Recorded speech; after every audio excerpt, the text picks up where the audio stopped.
recording today is about the generational divide. Why young people are in therapy. And if you are a parent wondering why your 15 to 20 something year old is in therapy when you manage just fine without it, this video is for you. The world your children are growing up is fundamentally different from the one you experienced, and the research proves it. I'm seeing more young people in therapy than ever before. And I constantly hear from confused parents asking me, so what's wrong with these kids? What's wrong with this generation? We didn't need therapy at their age. Today, we're going to explore the real reasons behind this generational divide, backed by research that shows it's not that young people are weaker or lazier, it's that they're facing challenges that previous generations never encountered, and they are different kind of challenges. So let's start with the facts. According to the American Psychiatric Association, Gen Z was more likely to have received treatment or gone to therapy, 37%, compared to millennials, 35%, or Gen Xers, 26%, baby boomers, 22%, and the silent generation, 15%. But before you conclude that young people are just weaker, let's dig into what's really happening. Your children are the first generation to grow up in a hyper-connected yet deeply isolated world. And here is what the research tells us. The social media paradox. A landmark University of Pittsburgh study found something really shocking, that people who reported spending the most time on social media, more than 2 hours a day, and sometimes it's up to 8 hours a day, had twice the odds of perceived social isolation than those who said that they spent half an hour per day or less on those sites. And people who visited social media platforms most frequently, 58 visits per week or more, had more than 3 times the odds of perceived social isolation. So think about that. The very tools designed to connect us are actually making young people feel more alone than ever. Now I'm going to talk about the displacement effect. The research reveals 3 critical ways social media contributes to isolation. First, increased time spent on social media may displace more authentic social experiences that might truly decrease social isolation. Second, certain characteristics of the online milieu may facilitate feelings of being excluded, the so-called FOMO. For example, an individual may discover pictures or other evidence of events to which they were not invited. And this increases the feelings of being excluded, inadequate, sad, and invalidated. Finally, instead of accurately representing reality, social media feeds are in fact highly curated by their owners.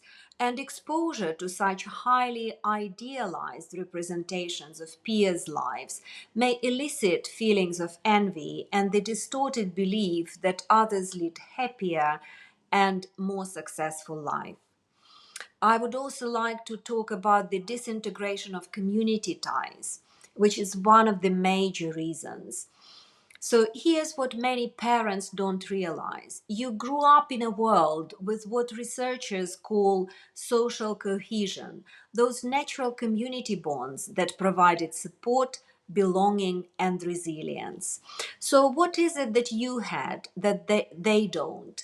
Research on community social cohesion shows that neighborhood social cohesion and belonging may enhance older adults' well-being through a greater degree of social organization, including instrumental support of neighbors and friends.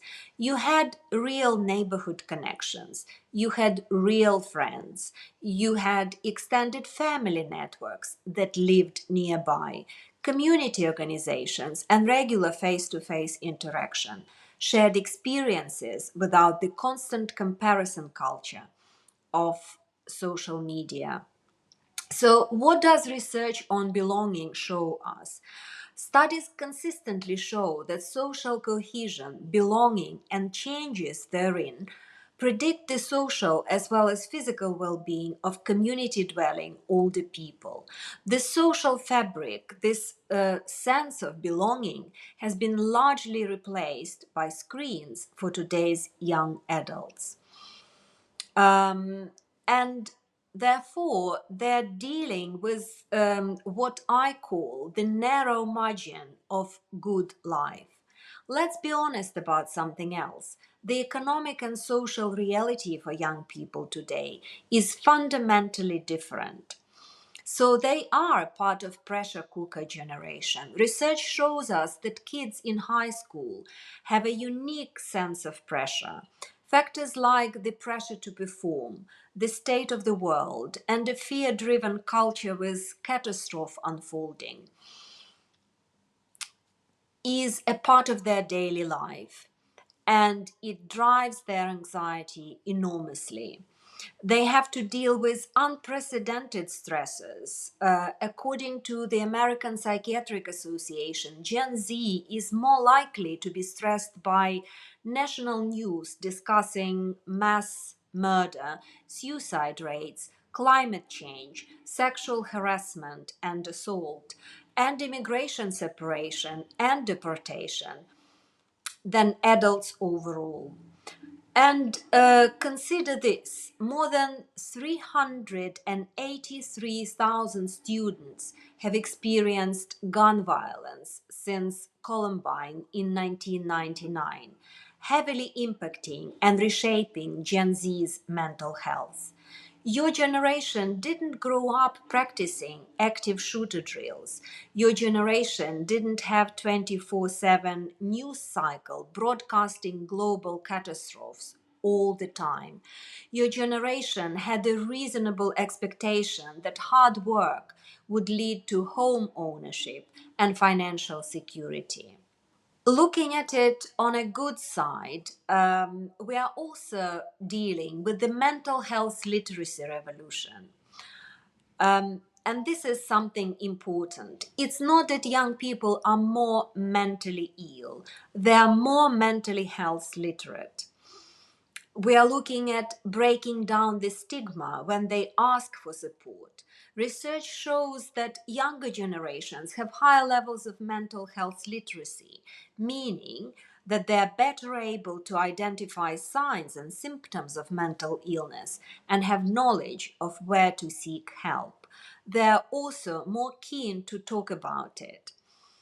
So, if we look at the generational divide in attitudes, we would probably consider the following. The older generations, for older generations, mental health illnesses like depression are more stigmatized, even if we look at Generation X, for whom the subject is a complete taboo and attached with various misconceptions. As a result, this generation often chooses to avoid accepting the existence of mental health illness, setting an even longer path of suffering without therapy. And for them, it's a sign of being strong and being resilient. Let's look at the tough it out myth. Baby boomers often inherited the tough it out attitude towards mental health, leading to reluctance in discussing or addressing mental health struggles. Therapy and psychiatric care were less normalized during their formative years, but research shows that this approach often leads to more suffering, not less. I think it's also important to talk about the COVID impact and resilience differences. The pandemic revealed something crucial about generational differences in coping.